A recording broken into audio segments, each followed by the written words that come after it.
কেউ যদি আপনাকে পছন্দ করে, ভালোবাসে, এই কারণে যেখানে স্বার্থ আছে, এই ভালোবাসাকে আপনি নিবেন? সবার মুখ থেকে একটু শুনতে চাই, নিবেন? আচ্ছা, স্বার্থ ছাড়া কেউ ভালোবাসে না, এটা আমরা জানি। এখন প্র্যাকটিক্যালি দেখেন, আপনি যাকে ভালোবাসেন, নাম না হইওস তারা হাই যাবে, আপনি যাকে ভালোবাসেন শুধু কল্পনা করেন আমার কথার সাথে মিলে কিনা। যাকে ভালোবাসেন আপনি, আচ্ছা কেন ভালোবাসেন ওনাকে এতগুলো মেয়ে থাকতে?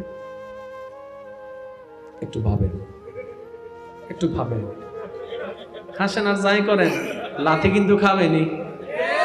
যে রাস্তা গিয়ে 10 জনে লাথি খাইছে, আপনিও খাবেন। বুদ্ধিমান কারা?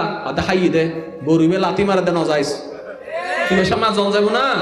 একটু বুঝেন না, জীবন নিয়ে তো খেলার দরকার নাই। এই জীবন তো আল্লাহ দিয়েছেন, ঠিক কিনা? আল্লাহ দিয়েছেন কেন? যেন আপনি এই জীবনকে ব্যয় করে আপনি রবকে খুশি করতে পারেন। কি কাজ করা দরকার, কি করছেন? এবার আমি বলছি আপনারা মিলান। আপনি যাকে ভালোবাসেন, সে সত্যি করে বলেন তো কেন ভালোবাসেন? শুনেন, আপনার মনকে শান্তি করার জন্য আপনি ভালোবাসেন। আপনি কেন কথা বলেন রাতে 3টা পর্যন্ত? আপনার কথা বলতে ইচ্ছা করছে বলে আপনি ওনার সাথে কথা বলছেন। আপনার মন ওনাকে দেখতে চাচ্ছে বলে আপনি ওনাকে দেখতে চাচ্ছেন। আপনি ওনার সাথে ঘুরতে ইচ্ছা করছে বলে আপনি ওনার সাথে ঘুরছেন। তাহলে আপনি নিজের ভালোর স্বার্থে ওনাকে ব্যবহার করছেন। অনেকেই জানে এই কথাটা, আমার অনেকে বিপক্ষে করবে, বিরোধিতা করবে, করলে করতে পারে।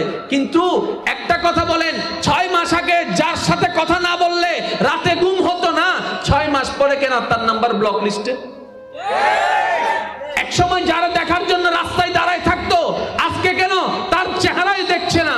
বিয়ে করার পর খবরও নিচ্ছে না। ব্যাপারটা কি? যেটা মনের চাওয়া, যেটা ওইটা যতদিন থাকে ভালোবাসা থাকে, মনের চাওয়াটা যেদিন থাকে না ভালোবাসাও থাকে না। যার কারণে অনেকে সুইসাইড করছে, অনেকে বিষ খেয়ে ফেলছে, অনেকে ফাঁসিতে ঝুলে যাচ্ছে, অনেকে মন ভেঙে যাচ্ছে, অনেকে বিয়ে করছে না।